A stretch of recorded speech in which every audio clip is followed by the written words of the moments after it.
বাংলাদেশ থেকে বেরিয়ে গেছে। চিন্তা করো না ওই কুলাঙ্গারের বাচ্চা এই বাংলার জমিনে আর কোনোদিন আসতে পারবে না। যদি আসে ফাঁসির কাছে ঝুলবে, আর না হয় আয়না ঘরে।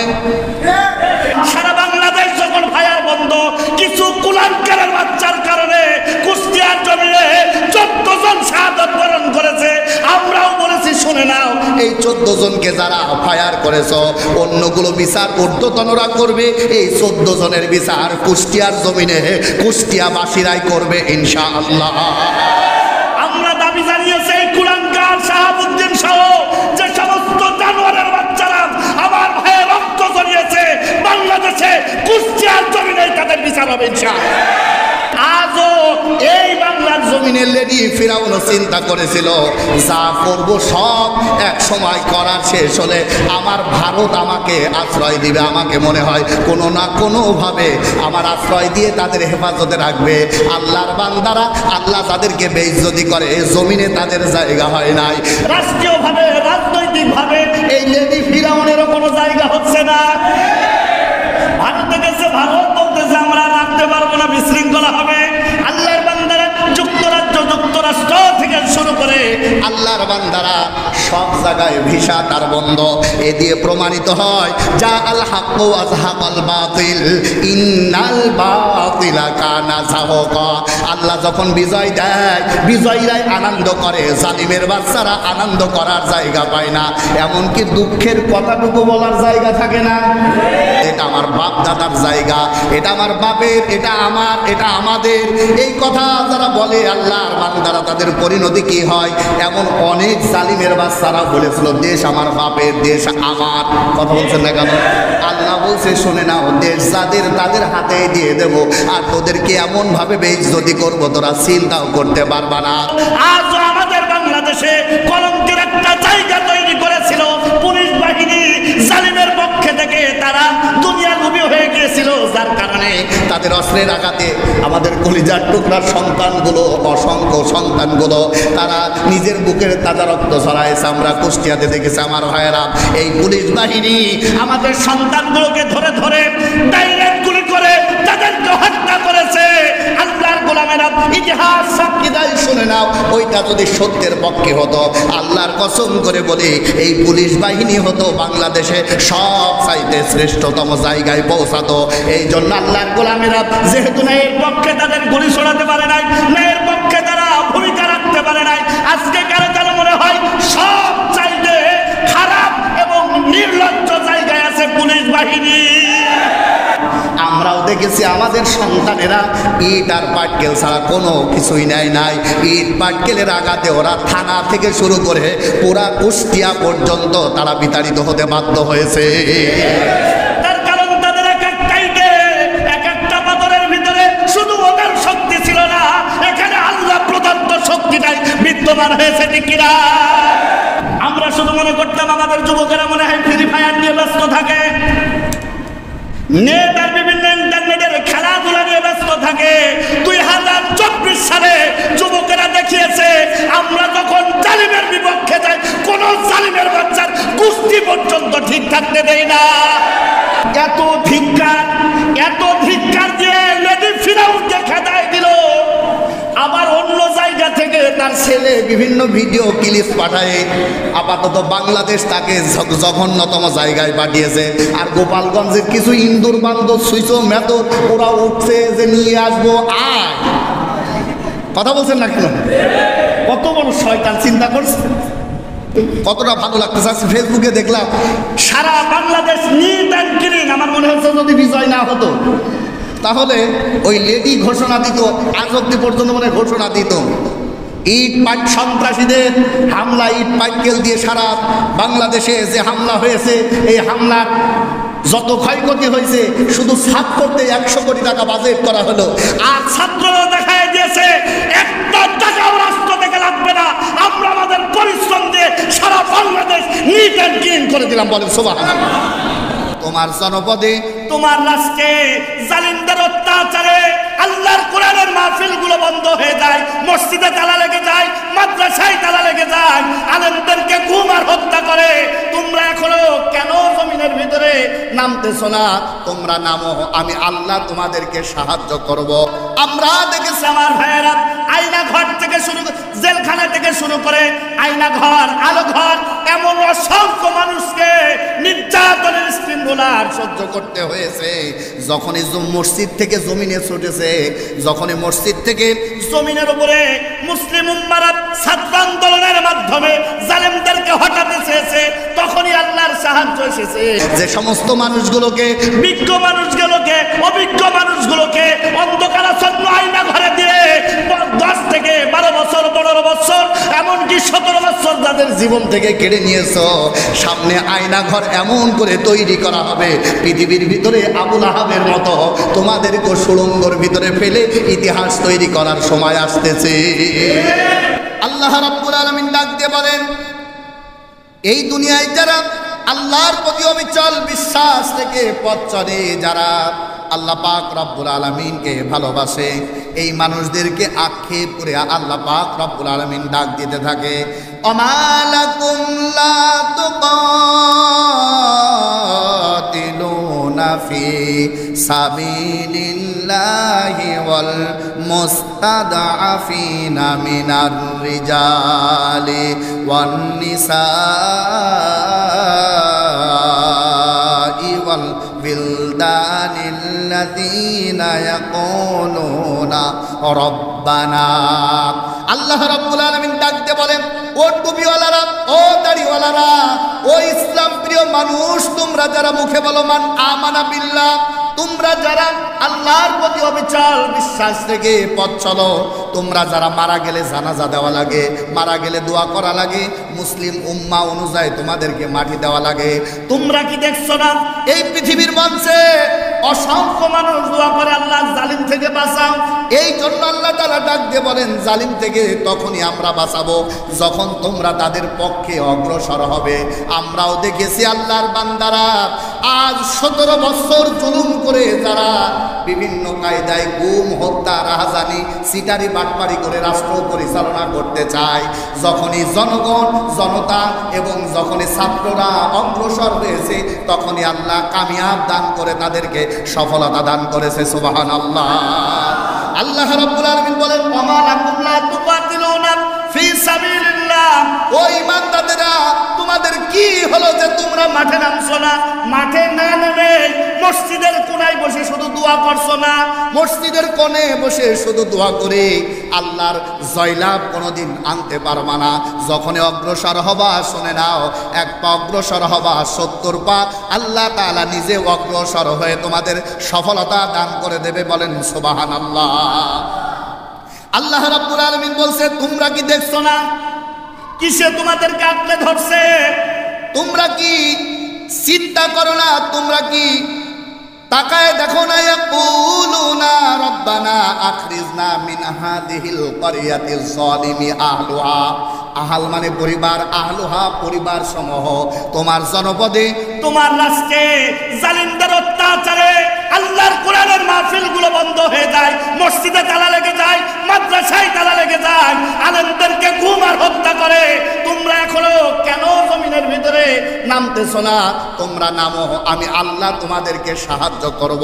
আল্লাহ রাব্বুল আলামিন নিজে বলছেন, ইয়াকুলুনা রব্বানা, তাদের পক্ষে নামো যারা বলে আখরিজনা, খরাজা ইয়াখরুজু মানে বের করা, আখরিজনা মিন হাযিহিল ক্বরিয়াতিজ যালিমি আহলুহা, যে বা যারা অন্ধকারাচ্ছন্ন অবস্থায় জেলখানার ভিতরে, আল্লাহর বান্দারা যে বা যারা অকাতরে কেঁদে কেঁদে তোমাদের কাছে সাহায্য প্রার্থনা করছে, আল্লাহর কাছে সাহায্য প্রার্থনা করছে, ওরা বলতেছে আখরিজনা মিন হাযিহিল ক্বরিয়াতিজ যালিমি আহলুহা। আল্লাহ, যে জালেম সরকার, যে জালেম অভিভাবক আমাদের উপরে তুমি দিয়েছো, রব্বুল আলামিন এদের অত্যাচারে আমরা তো অতিষ্ঠ হয়ে গেলাম। দোয়া যখন করে আল্লাহর বান্দারা, ওই মানুষগুলো, তখন ওই মানুষগুলোর আর্তনাদ আল্লাহ রাব্বুল আলামিন জমিনে যারা ঈমানের পরিচয় অগ্রসর হয়, ওই মানুষদের উপরে ছেড়ে দিয়ে বলতেছে, তোমাদের কিসে বাধা দিয়ে রাখতেছে? তোমরা কেন ওই মানুষদের পক্ষে জমিনের ভিতরে পড়তেছো না, জমিনের ভিতরে ছড়িয়ে পড়ছো না? যে বা যারা তোমাদের মুসলিম নরনারী, মুসলিম সন্তানদেরকে বিভিন্ন কায়দায়, বিভিন্নভাবে জুলুম করতেছে, নির্যাতন করতেছে, শুধু দোয়া না, ময়দানে নামো, আল্লাহর কাছে সাহায্য চাও। আল্লাহ রাব্বুল আলামিন তোমাদের ত্যাগ তিতিক্ষা রক্তের বিনিময়ে এমন জয়লাভ দান করবে তোমরা চিন্তাও করতে পারবে না। বলেন সুবহানাল্লাহ। তিনজনের দোয়া আল্লাহর কাছে কবুল হয়, তার ভিতরে অন্যতম হলো যারা মাজলুম, জুলুমের শিকার। আমরা দেখেছি আমার ভাইয়েরা, আয়না ঘর থেকে শুরু করে, জেলখানা থেকে শুরু করে আয়না ঘর, আলো ঘর, এমন অসংখ্য মানুষকে নির্যাতনের শৃঙ্খলার সহ্য করতে হয়েছে। যখনই মসজিদ থেকে জমিনে ছুটেছে, যখনই মসজিদ থেকে জমিনের উপরে মুসলিম উম্মারা ছাত্র আন্দোলনের মাধ্যমে জালেমদেরকে হটাতে চেয়েছে, তখনই আল্লাহর সাহায্য এসেছে। আল্লাহ তাআলা ডাক দিয়ে বলে, তোমরা কি শুনছো না? আখরিজনা মিন হাযিহিল ক্বরিয়াতিজ যালিমি আহলুহা ওয়াজআল লানা। আল্লাহর কাছে বলতেছে, আল্লাহ আমাদেরকে বের করে নাও। 2 নাম্বার দাবি হলো রব্বে কারীম শুধু বেরই করবা না, ওয়াজআল লানা মিন লাদুনকা ওয়ালিয়্যা। আল্লাহ তুমি আমাদেরকে এমন কিছু বন্ধু দিয়ে দাও, ওরা জীবন দেবে, রক্ত দেবে, ফাঁসির কাস্টে ঝুলবে, তারপরও আমাদের ভালোবাসা তাদের কলিজা থেকে বের হবে না। আমরাও দেখেছি মসজিদ থেকে মুসলিম উম্মারা ছাত্র আন্দোলনের মাধ্যমে যখনই জমিনে নেমে পড়েছে, তখনই আল্লাহর সাহায্য এসেছে। এর বিনিময়ে যেহেতু আল্লাহ বলে ইন্না মাআল উসরি ইউসরা, অবশ্যই কষ্ট করো, কষ্টের পরে আমি আল্লাহ রাব্বুল আলামিন তোমাদেরকে সফলতা দান করব। কিন্তু শুনে নাও, আমার ভাইয়েরা, সূরা রহমান এটা অনেক ফজিলতপূর্ণ সূরা, আমরা জানি। আমার ভাইয়েরা, সূরা রহমান কখন নাজিল হলো এটা আমরা জানি না, ফজিলত জানি। আল্লাহর বান্দারা, আল্লাহর নবী, বিশ্ব নবী জনাবে মুহাম্মদ রাসূলুল্লাহ সাহাবীদেরকে ডাকতে বলছেন, ও সাহাবীরা, জানতে চাই তোমাদের ভিতরে সূরাতুর রহমানকে ভালোভাবে তেলাওয়াত করো। ইবনে মাসউদ রাদিয়াল্লাহু তাআলা আনহু দাঁড়ায় গেলেন, দাঁড়ায় বলতেছে, রাসূলুল্লাহ, ইয়া হাবিবাল্লাহ, আমি পড়তে পারি, আমি এর ব্যাখ্যা জানি, আমি তেলাওয়াত করতে পারি। রাসূল পাক সাল্লাল্লাহু আলাইহি ওয়াসাল্লাম বললেন, যাও কাবার চত্বরে চলে যাও, কাবার চত্বরে যে সূরাতুর রহমান মন খুলে বাতিলের বিপক্ষে অবস্থান করে আল্লাহর ভয় করে যার ভিতরে জাগ্রত করে তেলাওয়াত করে দাও। ইবনে মাসউদ রাদিয়াল্লাহু তাআলা আনহু দৌড়ায় চলে গেলেন। এরপরে আল্লাহ পাক রব্বুল আলামিনের তেলাওয়াতকৃত, আল্লাহ পাক রব্বুল আলামিনের নাজিলকৃত সূরা সূরাতুর রহমান তিনি তেলাওয়াত করলেন। আর রহমান ও আল্লামাল কোরআন সুললিত কণ্ঠে যখন তেলাওয়াত করা শুরু করে দিলেন, ভাইরা আমার, হঠাৎ করে আবু জেহেল নিজে আসলেন, নিজে এসে ইবনে মাসউদ রাদিয়াল্লাহু তাআলা আনহুর কলার চেপে ধরলেন। ওই ইবনে মাসউদ, কিভাবে, কোন উপায়ে তুমি এত বড় সাহস পাও? কাবার চত্বর এখনো আমাদের দখলে, এটা আমার বাপ দাদার জায়গা, এটা আমার বাপের, এটা আমার, এটা আমাদের। এই কথা যারা বলে আল্লাহর বান্দারা, তাদের পরিণতি কি হয়? এমন অনেক জালিমের বাচ্চারা বলেছিল, দেশ আমার বাপের, দেশ আমার। কথা বলছেন না কেন? আল্লাহ বলছে, শুনে নাও, দেশ যাদের তাদের হাতে দিয়ে দেব, আর তোদেরকে এমন ভাবে বেইজ্জতি করবো তোরা চিন্তাও করতে পারবা না। আমার ভাইয়েরা, আবু জেহেল বলতেছে, ইবনে মাসউদ, এই রাষ্ট্রের ক্ষমতা আমার, এই রাষ্ট্রের শাসনভার আমার হাতে, আর তুমি প্রকাশ্যে কোরআন পড়তেছো, এত বড় সাহস তোমার? ইবনে মাসউদ দাঁড়ায় না, কোরআনের আয়াত তেলাওয়াত করা শুরু করতেছেন। আমার ভাইরা, একান্ত আপনজনের আমার, ইবনে মাসউদ রাদিয়াল্লাহু তাআলা আনহু আবার পড়া শুরু করলেন। ইবনে মাসউদ রাদিয়াল্লাহু তাআলা আনহুর কলার চেপে ধরলেন। কলার চেপে ধরার পর আবু জেহেল জোরে কানের উপরে এমন মার দিলেন, মারার আঘাতের কারণে ইবনে মাসউদ রাদিয়াল্লাহু তাআলা আনহুর কান দিয়ে টপ টপ টপ টপ করে আল্লাহর বান্দারা রক্ত ঝরতেছে। কানের উপর আঘাত করার কারণে রক্ত যখন ঝরে, ইবনে মাসউদ রাদিয়াল্লাহু তাআলা আনহু রক্তগুলো দেখতেছে, আর আল্লাহ পাক রব্বুল আলামিনের কাছে দিচ্ছে। হাত লাল হয়ে গেছে, টপ টপ করে রক্ত পড়তেছে। ইবনে মাসউদ রাদিয়াল্লাহু তাআলা আনহু কান্না করতে করতে নবীজির কাছে চলে গেলেন। ইয়া রাসূলুল্লাহ, ইয়া হাবিবাল্লাহ, আপনি তো বলেছেন কাবার চত্বরে যে সূরা রহমান পড়ার জন্য। আপনার কথা মোতাবেক যখন কোরআনের আয়াত আমি পড়া শুরু করে দিলাম, আবু জেহেল এসে আমাকে এমন ভাবে আঘাত করলো, এত জোরে আঘাত করলো, দেখেন আমার টপ টপ করে কান দিয়ে রক্তগুলো ঝরতেছে। আল্লাহর বান্দারা, এই দৃশ্য দেখার পর বিশ্ব নবী নিজেও কাঁদতেছে, আল্লাহর গোলামেরা ইবনে মাসউদ রাদিয়াল্লাহু তাআলা আনহু নিজেও কান্না করতেছেন। হঠাৎ করে আল্লাহর পক্ষ থেকে জিবরাইল আলাইহিস সালাতু ওয়াস সালাম জমিনে আসলেন। জমিনে আসার পর জিবরাইল আলাইহিস সালাতু ওয়াস সালাম মাঝখানে হাসতেছেন। আল্লাহর গোলামেরা, রাসূল নিজে কাঁদতেছেন, রাসূলের সাহাবী ইবনে মাসউদ রাদিয়াল্লাহু তাআলা কাঁদতেছেন, আর হাসতেছেন কে? জিবরাইল। আল্লাহর নবী এটা দেখার পর বলতেছে, ও জিবরাইল তোমার কি লজ্জা নাই? আমি নবী নিজে কান্না করতেছে, আমার সাহাবীর কান দিয়ে রক্ত ঝরতেছে, সে কান্না করতেছে, আর তুমি হাসতেছো, এটা কেমন কথা? আল্লাহর নবীর এই কথা শোনার পর জিবরাইল ডাক দিয়ে বলতেছেন, ইয়া রাসূলুল্লাহ, ইয়া হাবিবাল্লাহ, রাগ করবেন না, আমি জানি আপনি জানেন না আল্লাহ রাব্বুল আলামিন এই মুহূর্তে আমাকে যা দিয়ে পাঠাইছে এটা আপনি জানেন না। আল্লাহ পাক রব্বুল আলামিন আমাকে বলেছেন, এই দুনিয়ার ভিতরে যারা অন্যায়ভাবে কারোর উপরে জুলুম করে, আমি আল্লাহ দ্বিগুণ না ফেরানো পর্যন্ত তাকে জমিন থেকে মেরে ফেলবো না, জমিন থেকে সরাই নিব না। আল্লাহ তাআলা এই মুহূর্তে আমাকে সংবাদ দিয়ে পাঠাইছে, এই পৃথিবীর ভিতরে অতি অল্প সময়ের ভিতরে একটা যুদ্ধ হবে, ওই যুদ্ধের নাম হলো বদর যুদ্ধ। ওখানে সৈন্য সংখ্যা থাকবে কম, ওরা ইমানের দাবিতে অগ্রসর হবে, ওরা খাজুরের বাকল দিয়ে হলেও যুদ্ধ করবে, আর কাফের বেঈমানদেরকে পৃথিবী থেকে নিশ্চিহ্ন করে দেবে। ওই জায়গায় চিন্তা করবেন না, এমন সফলতা, এমন সুন্দর একটা অবস্থা আপনার তৈরি করে দেবে, আপনিও সেদিন হাসবেন, ইবনে মাসউদও হাসবে, আর কান্না করবে আবু জেহেল নিজে। আমার ভাইয়ের, আমরা জানি মুসলিম উম্মাদের ভিতরে বদর যুদ্ধ ছিল অত্যন্ত স্মরণীয় ঘটনা। আল্লাহর গোলামেরা আবু জেহেলকে যারা হত্যা করেছিল, আবু জেহেলকে হত্যা হয়েছে 3 পর্যায়ে, কেউ বলছে 2টা পর্যায়ে। আবু জেহেলকে যা ঘোড়ার কর্নারে, উটের কর্নারে দাঁড়িয়ে 2টা যুবক, ছোট্ট ছোট্ট 2টা বাচ্চা, একটার নাম মাআজ আর একটার নাম মুআজ, তাদের হাতে কোনো অস্ত্র নাই, আমাদের হাতে অস্ত্র ছিল না জালিমদেরকে প্রতিহত করার জন্য। আল্লাহর গোলামেরা মাআজ আর মুআজ, ইবনে আব্বাস রাদিয়াল্লাহু তাআলা আনহুকে ডাক দিয়ে বলতেছে, চাচা জানতে চাই আবু জেহেল কোনটা? আমি তো তেমন চিনি না, কিন্তু আমি তো জানি আবু জেহেল সবচাইতে বেশি কষ্ট দিয়েছে আমার নবীকে। আমি জানতে চাই, একটু বলে দেন তো দেখি আবু জেহেল কোনটা? ইবনে আব্বাস বললেন, তাদের ভিতরে যে স্পিরিট, তাদের ভিতরে যে আন্তরিকতা দেখলাম, মনে হলো যেন এখন যদি আবু জেহেলকে পাই, টুকরা টুকরা করতে এতটুকু সময় লাগবে না, কিন্তু ওরা তো ছোট, সে শক্তি কি তারা পাবে?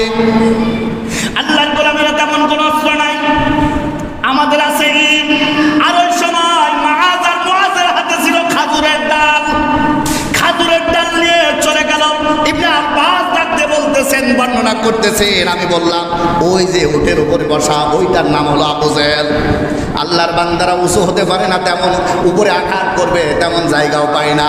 আল্লাহর গোলামেরা সঙ্গে সঙ্গে দৌড়ায় চলে গেলেন। ইবনে আব্বাস বলতেছেন, আমি দেখলাম মনে হলো যেন অতি দ্রুত চলে গেল। যাওয়ার পর আল্লাহর বান্দারা মাআজ আর মুআজ 2 ভাই প্রতিযোগিতা লাগাই দিছে, কে আগে আঘাত করবে। আমার ভাইয়েরা, মাআজ রাদিয়াল্লাহু তাআলা এবং মুআজ রাদিয়াল্লাহু তাআলা তাদের হাতে কোনো অস্ত্র নাই, শুধুমাত্র আমার ভাইরা একাত্তরে আপনজনের আমার খাজুরের ডালা দিয়ে আঘাত করা শুরু করে দিয়েছে। আর ইবনে আব্বাস বলতেছে, আমি দেখলাম খাজুরের ডাল দিয়ে মারার সঙ্গে সঙ্গে নিমিষের ভিতরে আবু জেহেল উটের থেকে জমিনের ভিতরে পড়ে গেল। বলেন সুবহানাল্লাহ। জমিনে পড়ে যাওয়ার পর বিভিন্ন দিক থেকে অতর্কিত হামলা হলো।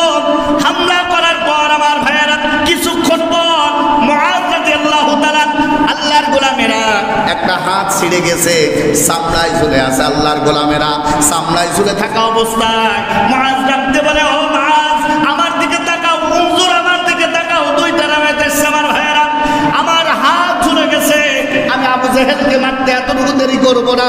হযরতে মুআজ রাদিয়াল্লাহু তাআলা আনহু পায়ের নিচে হাতটা দিয়ে দিলেন, সামলায় ডিস্টার্ব করতেছে, জোরে টান দিয়ে হাতটা ছেড়ে ফেললেন, অগ্রসর হলেন। আমার ভাইয়েরা কিছুক্ষণ পর তাদের খাজুরের ডালারা আঘাতে আবু জেহেল লুটায় পড়লো, আর উঠতে পারে না। আল্লাহর গোলামেরা একাত্তরে আপনজনে অনেকক্ষণ পর যখন যুদ্ধ শেষের দিকে আসবে, ইবনে মাসউদ রাদিয়াল্লাহু তাআলা আনহু চলে আসলেন। আমরা জানি ইতিহাস থেকে শিক্ষা পাই, যার হাতে আঘাত করবে, যার হাতে ধরাশয় হবে গনিমতের মাল, সেই বেশি প্রাপ্য। আজও আমাদের বাংলাদেশে কলঙ্কের একটা জায়গা তৈরি করেছিল পুলিশ বাহিনী, জালিমের পক্ষে থেকে তারা দুনিয়া লোভী হয়ে গিয়েছিল, যার কারণে তাদের অস্ত্রের আঘাতে আমাদের কলিজার টুকরার সন্তানগুলো, অসংখ্য সন্তানগুলো তারা নিজের বুকের তাজা রক্ত ছড়াইছে। আমরা কুষ্টিয়াতে দেখেছি আমার ভাইয়েরা, এই পুলিশ বাহিনী আমাদের সন্তানগুলোকে ধরে ধরে ডাইরেক্ট গুলি করে তাদেরকে হত্যা করেছে। আল্লাহর গোলামেরা, ইতিহাস সাক্ষী দেয়, শুনে নাও, ওইটা যদি সত্যের পক্ষে হতো, আল্লাহর কসম করে বলি এই পুলিশ বাহিনী হতো বাংলাদেশে সব চাইতে শ্রেষ্ঠতম জায়গায় পৌঁছাতো। এই জন্য আল্লাহর গোলামেরা, যেহেতু ন্যায়ের পক্ষে তাদের গুলি ছড়াতে পারে নাই, ন্যায়ের পক্ষে তারা ভূমিকা রাখতে পারে নাই, আজকে কারো যেন মনে হয় সব চাইতে খারাপ এবং নির্লজ্জ জায়গায় আছে পুলিশ বাহিনী। আল্লাহর গোলামের একান্ত বন্ধনে আমার ইবনে মাসউদ রাদিয়াল্লাহু তাআলা আনহু আসলেন, ডাকতে বলতেছে, আবু জাহেল খবর কি? আবু জাহেল তখনও শেষ হয়ে যায় না। ইবনে মাসউদ বলতেছে, খবর আবার কি? তোমরা যে আকারে হামলা করছো, তোমাদের মধ্যে মনে হচ্ছে কেমন? খাজুরের বাকল হাতে দিয়ে তো হাসছিলাম, ছোট্ট ছোট্ট বাচ্চা দেখে তো হাসছিলাম, আর এখন মনে হয় আঘাত যেটা করতেছে মনে হচ্ছে এক একটা 100 মণ ওজন। এটা আবার কোন পাওয়ার? আমরাও দেখেছি আমাদের সন্তানেরা ইট আর পাটকেল ছাড়া কোনো কিছুই নেয় নাই। ইট পাটকেলের আঘাতে ওরা থানা থেকে শুরু করে পুরা কুষ্টিয়া পর্যন্ত তারা বিতাড়িত হতে বাধ্য হয়েছে। তার কারণ তাদের এক একটাই এক একটা পাথরের ভিতরে শুধু ওদের শক্তি ছিল না, এখানে আল্লাহ প্রদত্ত শক্তিটাই বিদ্যমান হয়েছে, ঠিক কিনা? আল্লাহর গোলামেরা, একান্ত ব্রাহ্মণ আবু জেহেল লুটিয়ে পড়ে গেছে। ইবনে মাসউদ বলতেছে, কি ব্যাপার? কয়, এই জায়গায় যে বাড়ি মারছে আর ঘাড় ঘোরাতে পারি না। দেখলাম খাজুরের বাকল, ওটা তো আমাদের চাইতে স্পিড বেশি, ব্যাপার কি? আল্লাহর গোলামেরা, ইবনে মাসউদ বলতেছে, ঠিক আছে তাহলে এখনই মানানো, এখনই মানানো, ভুল স্বীকার করো। আল্লাহর বান্দারা, একান্ত ব্রাহ্মণজনের আমার, তারা ভুল স্বীকার করলো না। আল্লাহর গোলামেরা, আবু জেহেল বলতেছে, আমি ভুল স্বীকার করবো না। আব্দুল্লাহর বেটা মোহাম্মদ, তাদের পিসি মাহাজার ছোট ছোট বালক, এদের কাছে আমি ভুল স্বীকার করব না, আমার তো সম্মান ক্ষুণ্ণ হবে। আমার আরো নেতা আছে, ওরা আমাদেরকে হেফাজত করবে। আজও এই বাংলার জমিনে লেডি ফিরাউন চিন্তা করেছিল, যা করবো সব এক সময় করার শেষ হলে আমার ভারত আমাকে আশ্রয় দিবে। আমাকে মনে হয় কোনো না কোনোভাবে আমার আশ্রয় দিয়ে তাদের হেফাজতে রাখবে। আল্লাহর বান্দারা, আল্লাহ তাদেরকে বেইজ্জতি করে, জমিনে তাদের জায়গা হয় নাই। রাষ্ট্রীয়ভাবে, রাজনৈতিকভাবে এই লেডি ফিরাউনেরও কোনো জায়গা হচ্ছে না। ভারতে গেছে, ভারত বলতেছে আমরা রাখতে পারবো না, বিশৃঙ্খলা হবে। আল্লাহর বান্দারা যুক্তরাজ্য, যুক্তরাষ্ট্র থেকে শুরু করে আল্লাহর বান্দারা সব জায়গায় ভিসা তার বন্ধ।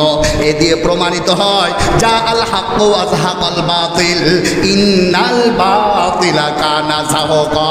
আল্লাহ যখন বিজয় দেয়, বিজয়ীরাই আনন্দ করে, জালিমের বাচ্চারা আনন্দ করার জায়গা পায় না, এমনকি দুঃখের কথাটুকু বলার জায়গা থাকে না। ইবনে মাসউদ বলতেছে, ঈমান আনকর না, আমার পাওয়ার আছে।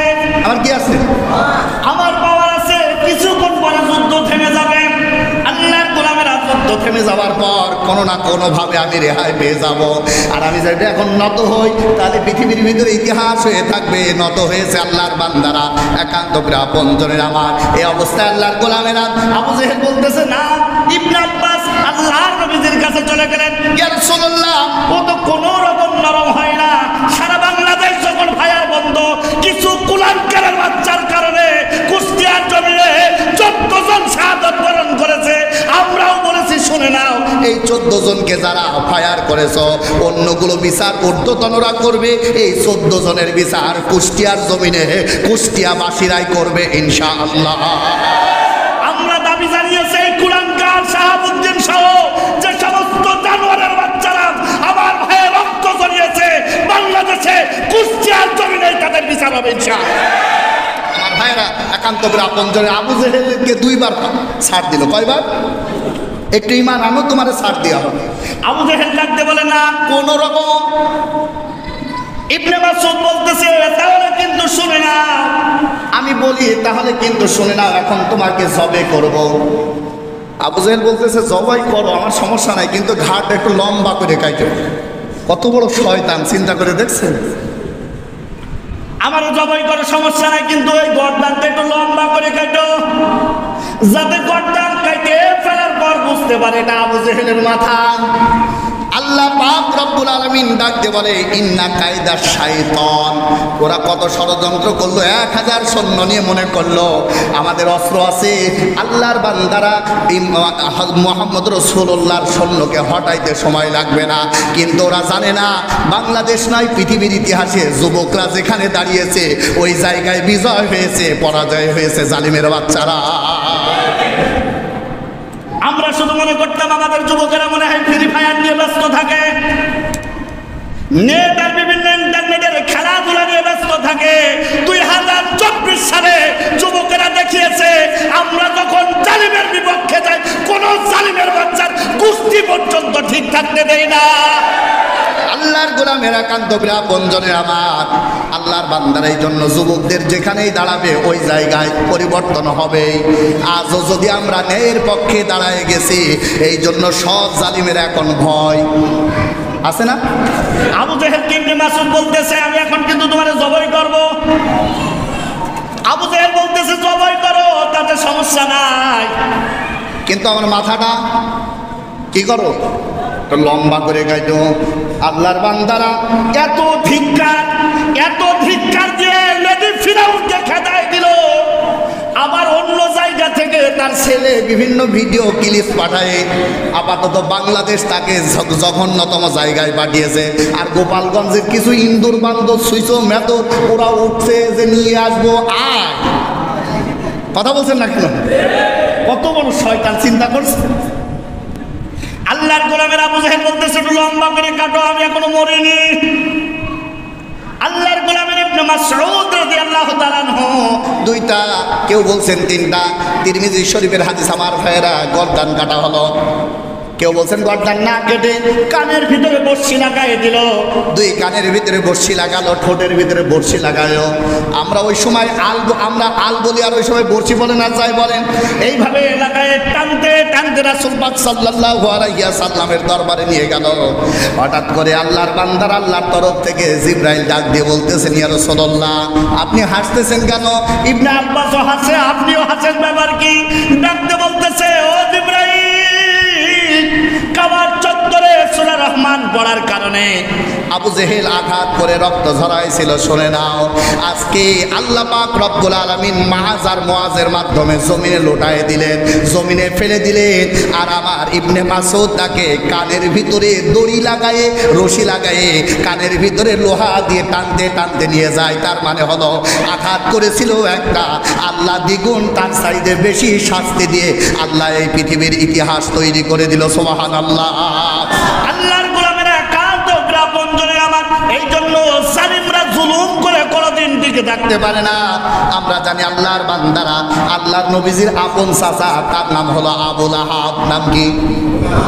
তাব্বাত ইয়াদা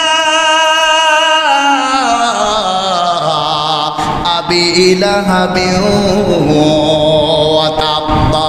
আয়না ঘরে যাদেরকে ঝুলাইছো শুনে নাও, তোমরাও আয়না ঘরে যাবে। সূরা লাহাব তার পরিমাণ, তার পরিণতি দেখাই দিচ্ছে। তার কারণ যে সমস্ত মানুষগুলোকে, বিজ্ঞ মানুষগুলোকে, অভিজ্ঞ মানুষগুলোকে অন্ধকারাচ্ছন্ন আয়না ঘরে দিয়ে 10 থেকে 12 বছর, 15 বছর, এমনকি 17 বছর যাদের জীবন থেকে কেড়ে নিয়েছো, সামনে আয়না ঘর এমন করে তৈরি করা হবে পৃথিবীর ভিতরে আবু লাহাবের মতো তোমাদেরকে সুড়ঙ্গর ভিতরে ফেলে ইতিহাস তৈরি করার সময় আসতেছে।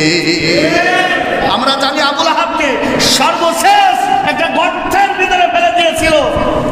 যারা গর্তের ভিতরে ফেলে আমাদের সোনালী সমাজ থেকে সুন্দর বিজ্ঞ অভিজ্ঞ মানুষগুলোর জীবন থেকে 10-12 বছর ছিনিয়ে নিয়েছো, অলরেডি ফিরাউন সময় আসতেছে ওই ঘরে তোমাকেই প্রেরণ করা হবে ইনশাআল্লাহ। সম্মানিত ভাইয়েরা আমার, আল্লাহ ডাক দিয়ে বলেন আখরিজনা মিন হাদিহিল ক্বরয়াতি যালিমি আহলুহা।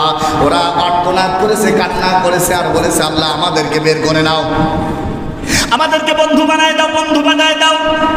শুধু তাই না, আল্লাহ বন্ধু বানালেই হবে না, ইট পাটকেল দিয়ে আল্লাহর বান্দারা ইট খোয়া আর পাথর দিয়ে জয়লাভ করা যায় না যদি আল্লাহর সাহায্য না আসে। আল্লাহর গোলামেরা বদরের যুদ্ধে 1000 সৈন্য যখন হামলা করবে, নবীজি বড় চিন্তায় পড়ে গেলেন। আল্লাহর তরফ থেকে সাহায্য আসলো। এক মোট বাড়ি নিলেন। বাড়ি নিয়ে আল্লাহ পাক রব্বুল আলামিনের বান্দারা দোয়া পড়লেন। দোয়া পড়ে ফিনকি যখন ছেড়ে দিলেন আল্লাহর বান্দারা, এখানে মনে করেন যতগুলো মানুষ আছেন, আমি যদি এক মোট বালি ছেড়ে দেই সবার চোখে মুখে যাবে যাবে। আল্লাহর নবী আমার বাড়ি মারলেন, সবার চোখে মুখে লেগে গেল। আমার ভাইরা সবাই যেন দুর্বল হয়ে পড়লো। আজকে কেন যেন এই 24 সালে আমার আল্লাহ জানিয়ে দিয়েছে, যুবকেরা তোমরা যখন অন্যায়ের বিপক্ষে অবস্থান করে অগ্রসর হয়েছ, তোমাদের ইট আর বুকের রক্ত, জালিমের টায়ার, বিভিন্ন প্রকার পিস্তল কিংবা গুলিতেও তারা ভয় পায় নাই। ওখানে শুধু তোমাদের ইট আর পাটকেল আর বুকের রক্ত না, আমি আল্লাহ রব্বুল আলামিনের সাহায্য দিয়ে দিয়েছি। এই জন্য ওরা ভয় পেয়ে পিছু পা হয়ে এখন নত হয়ে তোমাদের কাছেই ফিরে আসতেছে, ঠিক কিনা? আল্লাহ তাআলার কাছে এই মানুষগুলো ডাক দেয়, আল্লাহ আমাদেরকে বন্ধু পাঠায় না। 1 নম্বরে বের করো, 2 নম্বরে বন্ধু পাঠাও, আর 3 নম্বরে ওয়াজা আল্লাহ না মিল্লাদুনকা নাসিরা। সর্বশেষ যেটা লাগবে, তোমার সাহায্য লাগবে। যুগে যুগে এই পৃথিবীর মঞ্চ থেকে জালিমের বাচ্চারা আমাদের শক্তিতেই পরাজিত হয় নাই, বরং আমাদের অগ্রসর আর আল্লাহর রহমত যেখানে এক জায়গায় হয়েছে, ওই জায়গায় জালিমের বাচ্চারা পিছু পা হয়েছে, সামনে অগ্রসর হওয়ার মতো ক্ষমতা রাখে নাই। আজও ছাত্র আন্দোলনের মাধ্যমে যে নদী ফিরাউন বাংলাদেশ থেকে বেরিয়ে গেছে, চিন্তা করো না ওই কুলাঙ্গারের বাচ্চা এই বাংলার জমিনে আর কোনোদিন আসতে পারবে না। যদি আসে ফাঁসির কাছে ঝুলবে, আর না হয় আয়না ঘরে। কথা বলছেন না এখন? এই কথাগুলো শুনলেও যদি আপনার মন খারাপ হয়, কিছু করার নাই আল্লাহর বান্দারা। এখন আমাদের কথা হলো, আমরা সোনালী যুগ পেলাম।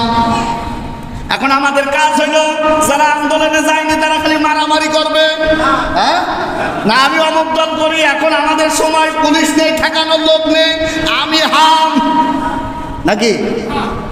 আল্লাহ রাব্বুল আলামিন ডাক দিয়ে বলতেছে, যারা সুন্দর স্বাধীন রাষ্ট্র পেলে তোমরা এখন কি করবা? কেউ বিএনপি হয়ে মারামারি করবা, কেউ জামাত, কেউ আটরশি, কেউ ফুরফুরা, কেউ জাসদ, কেউ মজলিস, নাকি? এখন তো আর তেমন সমস্যা নেই। এখন আমাদের কি খালি পাওয়ার দেখানো। আল্লাহর গোলামেরা কান্ত প্রিয় বন্ধুরা আমার, আল্লাহ পাক রব্বুল আলামিন ডাক দিয়ে বলছে, শুনে নাও, আমি তোমাকে যখন সোনালী সমাজ দিলাম, স্বাধীন রাষ্ট্র দিলাম, এই জায়গায় মুসলিম উম্মারা যখন দায়িত্ব পেলে, মুসলিম যেহেতু আমরা, এখন আমাদের কাজ কি? আল্লাহ তাআলা বলেন, আল্লাযীনা ইম্মাক্কান্নাহুম ফিল আরদি আকামুস সালাত ওয়া আতামুজ যাকাতা ওয়া আমারু বিল মা'রুফ ওয়া নাহাউ আনিল মুনকার। এই জমিনের ভিতরে যারা স্বাধীন রাষ্ট্র পেলেন, যারা বলো না এইবার ইসলামী রাষ্ট্র কায়েম করবো আমরা, তোমাদের ভিতরে আল্লাহ রাব্বুল আলামিন বলছে, আল্লাযীনা ইম্মাক্কান্নাহুম ফিল আরদ, জমিনের ভিতরে স্বাধীন সার্বভৌমত্ব রাষ্ট্র যারা পেলে, জালিম মুক্ত জায়গা যারা পেলে, তোমাদের জন্য আমি আল্লাহ 4টা কাজ ফরজ করলাম। জবান করে বলেন সুবহানাল্লাহ। 1 নাম্বার কাজ হলো, রোডে ঘাটে যে যারে বাবা লুটপাট করবা, খাবা আর টাকা জমাবা, নাকি?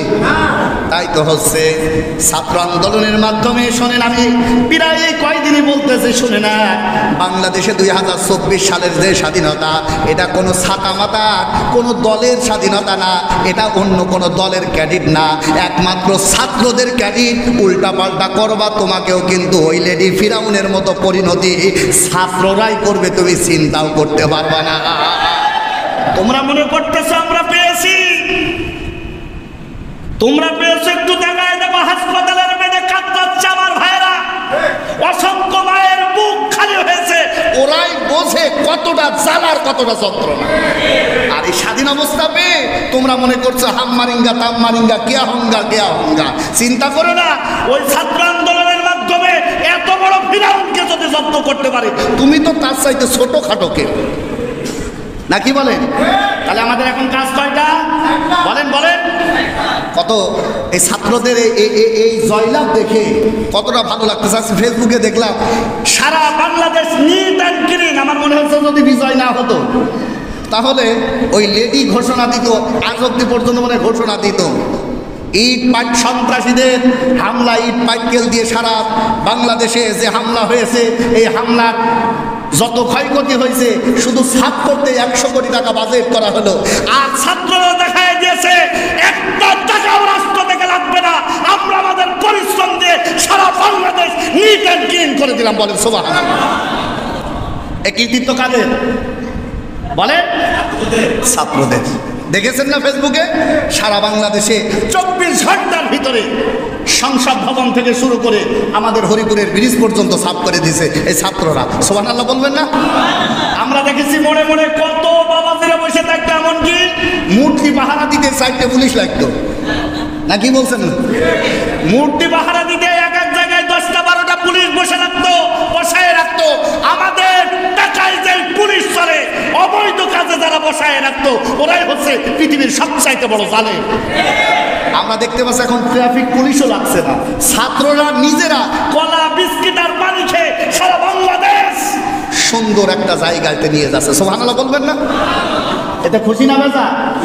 বলেন বলেন, খুশি না বেজা? আল্লাহ তাআলা ডাক দিয়ে বলেন, এই যে সোনালী সমাজ তোমাদেরকে দান করলাম, এখন যারা তোমরা মাতবাড়ি করবা তোমাদের কাজ। বলেন বলেন, এটা শেষ করে এটা বলে কয়টা? 4টা কাজ। 1 নম্বরে হলো আকামুস সালাত, 1 নম্বরে নামাজের বিল পাস করবা। সুবহানাল্লাহ বলবেন না? কিন্তু আমার ভাইয়েরা, কেন যেন মনে হচ্ছে বিভিন্ন কায়দায় আমরা জয়লাভ পেয়েছি, স্বাধীন করেছি। দুঃখের ব্যাপার হলো এখন আরো বড় ষড়যন্ত্রের নীল নকশা বাংলাদেশ নিয়ে বিভিন্ন কায়দায় তৈরি হচ্ছে। উসমানী খেলাফত ছিল আমার ভাইয়েরা, 100 বছর পর পর আল্লাহ তাআলা একটা জালিমদেরকে জুতা পিটা করে, স্যান্ডেল পিটা করে কোন সময় বিভিন্ন কায়দায় আল্লাহ জমিন থেকে বিতাড়িত করে। আল্লাহর গোলামের একান্ত আপনজনে আমার একটা একটা করে বাংলাদেশ সহ এ যাবৎ 6টা ফিরাউনকে আল্লাহ হেটানোর আগ দিয়েছিল উসমানী খেলাফত। এই উসমানী খেলাফত যখন আসলো, আল্লাহর বান্দার এখানে অনেক বড় ঘটনা, সময় কম, আগামী জুমায় যদি সম্ভব হয় এই আলোকে কথা বলবো। আল্লাহর গোলামের উসমানী খেলাফতের সময় 12টা ধর্মের লোক ছিল ওই জায়গায়। তার ভিতরে সবচাইতে পাওয়ারফুল লিগ ছিল এই খেলাফত যারা চালাতো, সাহাবীদের অনুসারী যারা ছিল, এরা চিন্তা করলো আমরা যখন স্বাধীন হয়েছে আমরা এখন এই রাষ্ট্র চালাবো কোরআন আর হাদিস দিয়ে। ওই কোরআন আর হাদিস দিয়ে চালাতে যে 2 শ্রেণীর মানুষ সবচাইতে গোপনীয়ভাবে বেশি বিরোধিতা করেছিল। তার 1 নম্বরে হলো ইহুদির বাচ্চা, আর 2 নম্বরে আমাদের মতো টুপিওয়ালা, দাড়িওয়ালা, জুব্বাওয়ালা কিছু মুনাফিকের বাচ্চা। দল কয়টা? বলেন কয়টা? আমরাও দেখতে পাচ্ছি বহির্বিশ্ব থেকে, আমেরিকা থেকে শুরু করে, আপনারা মনে করবেন মনে হয় আমেরিকা আমার বন্ধু না, সব সময় ওরা চায় দাজ্জালি অবস্থা ফিরিয়ে দিতে মুসলিম রাষ্ট্রগুলাতে, আর আমরা চাই খেলাফতি রাষ্ট্র প্রতিষ্ঠা করতে। ছাত্রদেরকে আহ্বান করে শুনে নাও, ইসলামের বিপক্ষে যদি কেউ, সে ডক্টর ইউনূস থেকে শুরু করে যে উপদেষ্টার যে সাদামাতা হোক, আল্লাহর বান্দারা কোরআন আর হাদিসের বিপক্ষে অবস্থান করলেও এই লেডি ফিরাউনের মতোই তাদেরকে জবাব দেওয়া লাগবে। সম্মানিত ভাইয়েরা, একান্ত আপনজনে আমার 4টা কাজ। কয়টা? 1 নম্বরে কি বললাম? নামাজ কায়েম করা। 2 বলেন 1 নম্বরে কি কাজ? সময় শেষ হয়ে গেছে, আর ওদিকে যাচ্ছে না। আল্লাহ তাআলা ডাকতে বলেন, স্বাধীন রাষ্ট্র পাওয়ার পর আল্লাযিনা ইম্মাক্কান্নাহুম ফিল আরদ, জমিন যখন তোমরা পেয়ে গেলে তখন 1 নাম্বার কাজ হচ্ছে নামাজ পড়া, হ্যাঁ, নামাজ কায়েম করা। নামাজের ভিতরে 4টা মতান্তরে 27টা শিক্ষা আছে আমার ভাইয়েরা। তাহলে 1 নম্বরে হলো নামাজ কায়েম করা। কি কায়েম করা? কায়েম বলতে ওটা বাস্তবায়ন করা। নামাজের ভিতরে পড়তে যে আমরা যা পড়ি ওটা জমিনে কায়েম করা। আল্লাহর বান্দারা 2 নম্বরে হলো ওয়া আতাজ যাকাতা ওয়া আমারু বিল মারুফি ওয়া নাহাউ আনিল মুনকার। 2 নম্বরে হলো অর্থ ব্যবস্থা হবে যাকাত ভিত্তিক। আমার সঙ্গে বলেন 2 নাম্বার কি হবে? বলেন বলেন 2 নম্বরে। এই কুষ্টিয়ার ভিতরে যত টাকা আছে সুস্থভাবে যদি যাকাত দেয়, আমাদের আল্লাহর বান্দারা আলু আর 100 টাকা কেজি কিনে খাওয়া লাগবে না। আল্লাহর গোলামেরা পেট্রোল আর 150 টাকা লিটার কিনে নেওয়া লাগবে না। অবশ্যই অর্থনৈতিক দৈন্য দশা থেকে থেকে ফিরায় আমার আল্লাহ অবশ্যই সুন্দর সোনালী সমাজ দান করবে, বলেন সুবহানাল্লাহ। কিন্তু যখনই যাকাত দিবা তখনই সুদ, বলেন তখন কি থাকবে না? যাকাত যে দেয় সে কি সুদ খায়? বলেন বলেন খায়। আর সুদ যে খায় ওর যদি কোটি কোটি টাকা থাকে ও যাকাত, বলেন বলেন যাকাত। এই জন্য কঠোর হস্তে দমন করতে হবে। বাংলাদেশে যে স্বাধীনতা পেয়েছি কোনোভাবে বাংলাদেশে যেন সুদ চালু না হয়। এখন একজন বলবে আপনারা যে জানে বসালেন ও তো সুদখোর, ডক্টর ইউনূস নাকি? ও তো জাতীয় সুদ করতে, আপনারা এই আইন কায়েম করবেন কোন কায়দায়? ওরে আইন ওরা কায়েম করবেন, আইন তো কায়েম করবো আমরা, কিন্তু ওরা যে কোন জায়গায় নিয়ে যাবে ওইটা আল্লাহর উপর ছেড়ে দিলাম আর ছাত্রদের উপর ছেড়ে দিলাম, নাকি বলেন? তবে দুর্নীতি করতে পারবে না। তাহলে 1 নম্বরে নামাজ কায়েম করা, 2 নম্বরে কি করা? 2 নম্বরে সুদ ছাড়াও যাকাত দাও, সুদ খেয়েও যাকাত দেয় না, নাকি বলেন? 2 নম্বরে কি করো? সুদ ছাড়ো, সুদ ছাড়ো। এই কাজগুলো যদি করতে পারেন তাহলে স্বাধীন হবে, আর এটা থাকবে। আর এগুলো না করতে পারে জাল জবরদা তা জবরদা, এক শালা গেছে আর এক শালা আসবে। এ কথা বলছেন না কেন? তাহলে 1 নম্বরে নামাজ কায়েম করা, 2 নম্বরে যাকাত দাও না, সুদ ছাড়াও যাকাত দাও। 2 নম্বরে কি? বলেন বলেন 2 নম্বরে কি? আপনি যদি মনে করেন আমি সুদও খাবো যাকাতও দেবো, হবে? তাহলে ওই চুরি করা ছাগল দিয়ে আকিকা দেওয়ার মতো হবে, বুঝেননি?